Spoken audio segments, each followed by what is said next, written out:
You can have a simulation that converges numerically but is physically wrong. One of the most common things you hear in FEM is, "my simulation is not conversion." But in practice, that phrase is extremely vague. Here is the key issue. Small residual does not always mean a correct solution. In implicit solvers, conversion is explicit.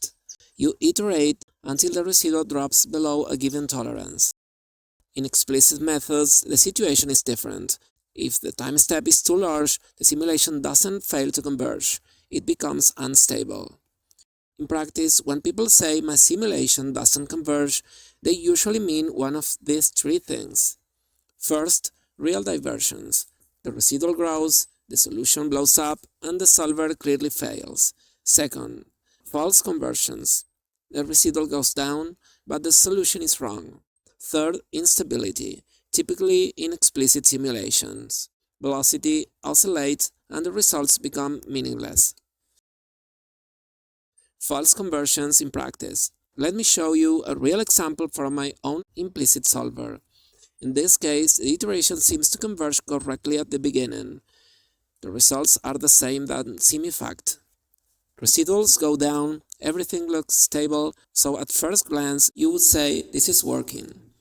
But as the simulation progresses, something subtle happens. Even though each step appears to converge, the global results start to drift. Locally, each nonlinear iteration satisfies the tolerance, but globally, the solution is not consistent. This is why checking residuals alone is not sufficient. This is an example with correct conversions. Most simulation problems are not caused by the solver. They come from the model, from assumption, from the mesh, material, boundary conditions, the way the problem is set up.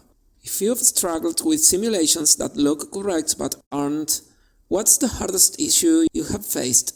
I'm putting together a short practical course on this. Let me know if you're interested in early access.